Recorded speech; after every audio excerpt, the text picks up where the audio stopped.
Assalamualaikum warahmatullahi wabarakatuh. Perkenalkan, kami dari kelompok 4. Pada kesempatan kali ini, kami akan melakukan presentasi tentang penyusunan anggaran penjualan. Sebelum masuk ke pemaparan materi, di sini saya akan memperkenalkan terlebih dahulu anggota kelompok 4.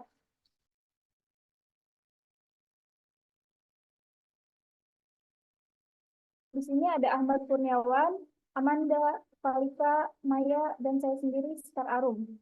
Baik, tanpa berlama-lama lagi, langsung saja kita ke materi yang pertama. Nah, apa sih anggaran penjualan itu? Anggaran penjualan merupakan perencanaan secara terperinci penjualan perusahaan dalam periode yang akan datang, termasuk rencana tentang jenis, jumlah, harga, waktu, dan tempat penjualan. Hal ini dapat membantu perusahaan untuk mengatur strategi pemasaran, produksi, dan distribusi dengan lebih efektif. Anggaran ini menjadi dasar untuk mempersiapkan laporan laba rugi dalam sebuah bisnis. Umumnya, pihak manajemen menyusun anggaran ini untuk mempertimbangkan beberapa hal terlebih dahulu seperti lingkungan, bisnis, kondisi ekonomi secara keseluruhan, intensitas persaingan di pasar, kapasitas produksi, dana yang tersedia, dan lain-lain. Dalam sebuah bisnis, sales budget bertindak sebagai tolak ukur untuk mengevaluasi kinerja perusahaan. Anggaran ini berguna sebagai pengingat untuk memenuhi rencana dan target. Jika kinerja aktual perusahaan tidak sesuai dengan angka yang dianggarkan, perusahaan dapat mengambil tindakan korektif tepat waktu. Sales budget bisa dikatakan sebagai dasar di mana anggaran lain disiapkan dalam sebuah organisasi. Oleh karena itu, persiapannya harus dilakukan dengan penuh ketelitian. Baik, materi selanjutnya akan disampaikan oleh Amanda. Selanjutnya, saya akan membahas manfaat anggaran penjualan. Di sini ada mengurangi ketidakpastian tentang pendapatan di masa yang akan datang, memudahkan pengendalian manajemen atas kegiatan penjualan yang dilakukan, memberikan informasi penting bagi pembentukan elemen lain dari rencana laba yang menyeluruh, dan memasukkan kebijakan dan keputusan manajemen ke dalam proses perencanaan.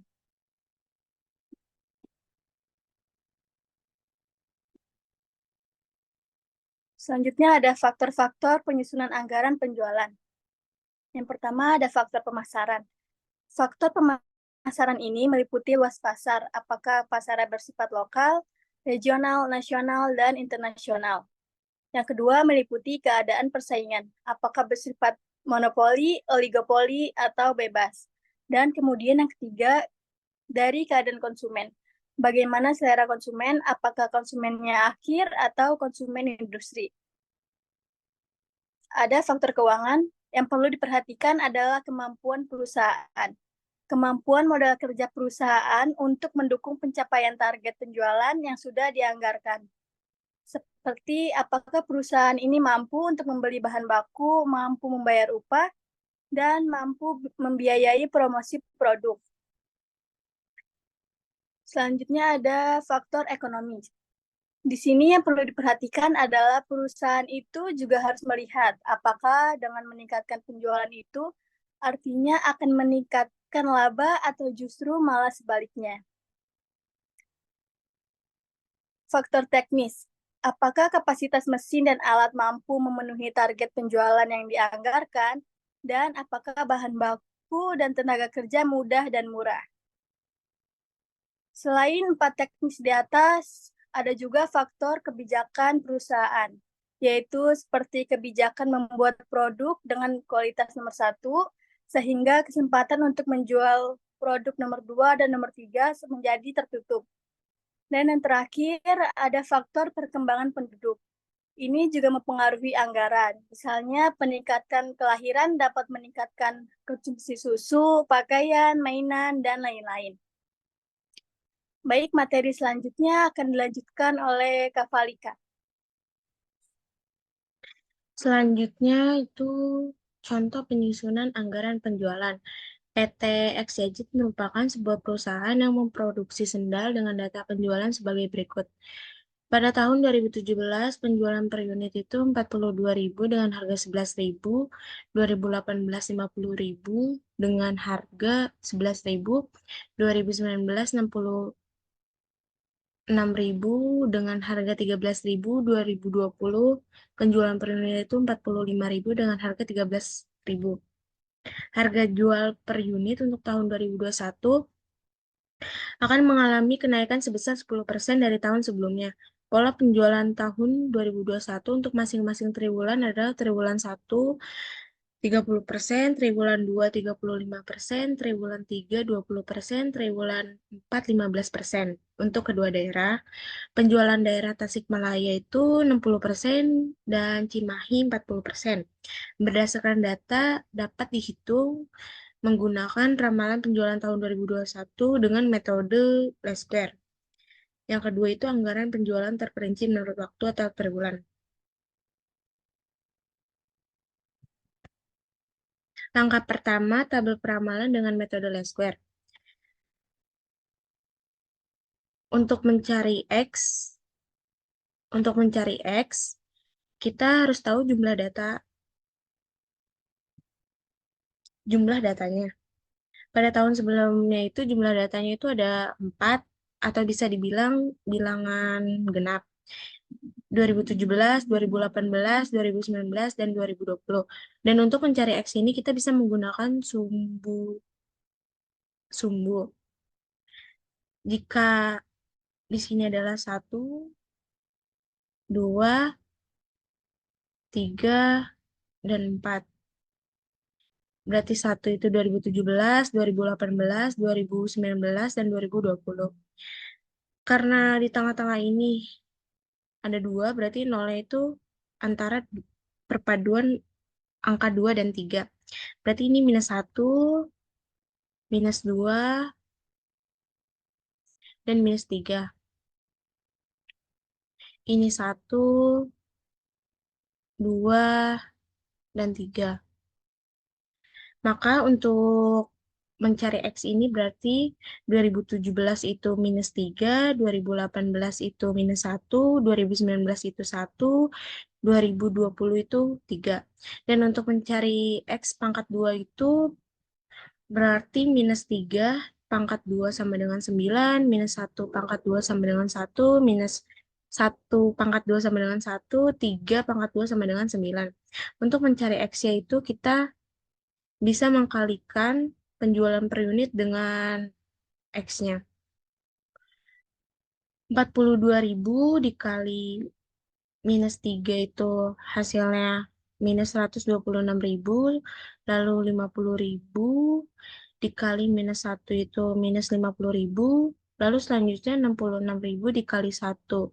Itu hasil tetap sama, yaitu 66.000, lalu selanjutnya pada tahun 2020 itu 45.000 dikali 3 sama dengan 135.000. Maka untuk itu kita selanjutnya itu totalin semuanya. Untuk penjualan per unit itu totalnya 2.003 rupiah. Lalu untuk X itu berarti minus 3 ditambah minus 1, tambah 1, tambah 3, sama dengan 5. Lalu selanjutnya ada X pangkat 2 berarti 9 tambah 1, tambah 1, tambah 9 itu hasilnya 20.000. Hasilnya itu 20. Lalu selanjutnya itu XY ini juga sama, kita tambahkan minus 126.000 ditambah minus 50.000 ditambah 66.000 ditambah 135.000 itu sama dengan 25.000. Selanjutnya akan dijelaskan oleh Maya. Terima kasih. Kemudian kita akan meramal penjualan tahun 2021 menggunakan metode least square. Diketahui jumlah penjualan selama 4 tahun itu 203.000. Kemudian kita akan mencari A-nya, yaitu dengan rumus sigma Y dibagi N. Kita masukkan dengan angka yang ada di tabel sebelumnya. Sigma Y itu 203.000 dan N adalah 4. Hasilnya adalah 50.750.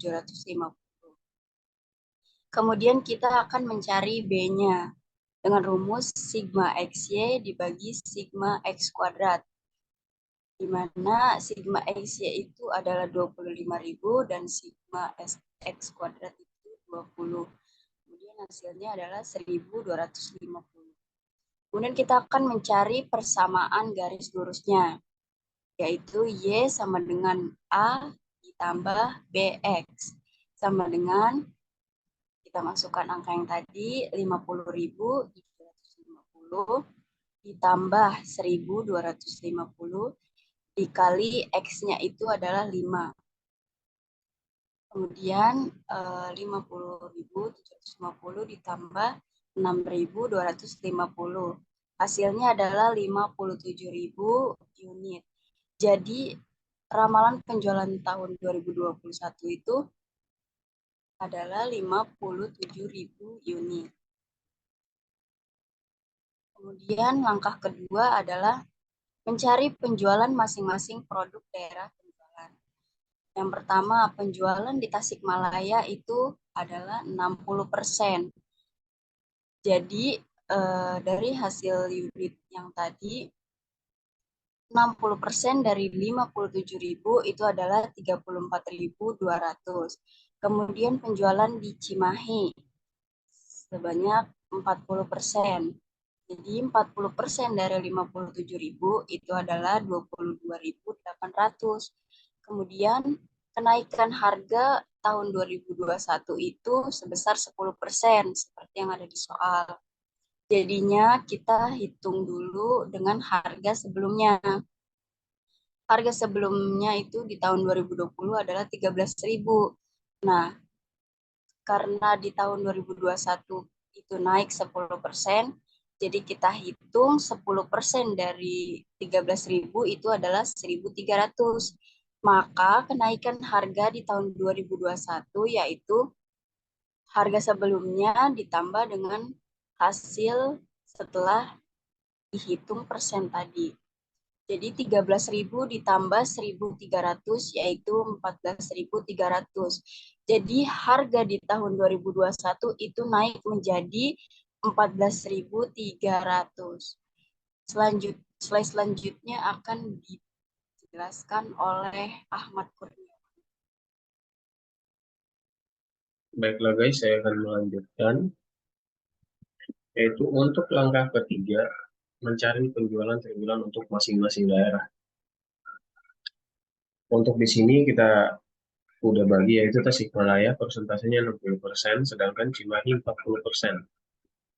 Di mana terbagi 4 triwulan, yaitu triwulan pertama, masing-masing daerah penjualan sebanyak 30%, yaitu untuk Tasikmalaya 10.260 unit, sedangkan untuk Cimahi terjual 6.840 unit. Untuk triwulan kedua, yaitu di angka 35% dengan masing-masing penjualan untuk Tasikmalaya sebanyak 11.970 unit, sedangkan Cimahi 7.980 unit. Dan untuk triwulan ketiga, masing-masing 20%, yaitu untuk Tasikmalaya 6.840 unit, sedangkan untuk Cimahi terjual sebanyak 4.560 unit.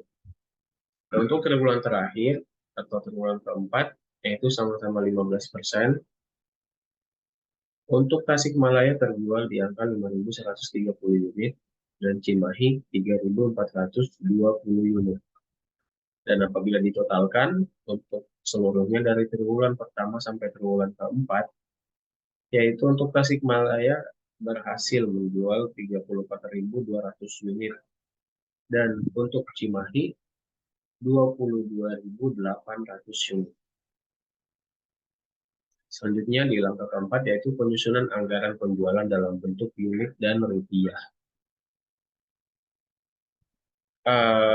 Untuk triwulan pertama Tasikmalaya, yaitu tadi berhasil terjual sebanyak 10.260 unit dengan harga satuan yaitu 14.300.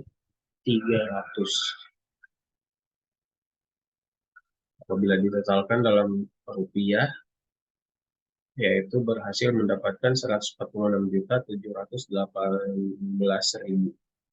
Sedangkan untuk Cimahi terjual 6.840, yaitu pendapatannya 97.812.000.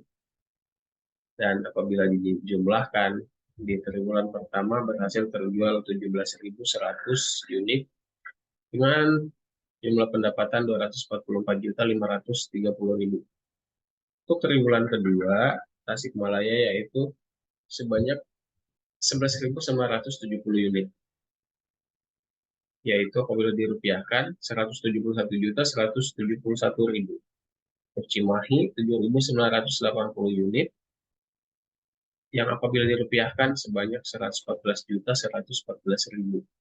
Dan jika ditotalkan, total penjualan pada triwulan kedua yaitu 19.950 unit dan total pendapatan 285.285.000. Untuk triwulan ketiga, Tasikmalaya berhasil menjual 6.840 unit yang dirupiahkan yaitu 97.812.000 rupiah. Untuk Cimahi 4.560 unit yang dirupiahkan yaitu 65.208.000 ya. Dan total penjualan di triwulan ketiga yaitu 11.400 unit dengan total pendapatan 163.020.000.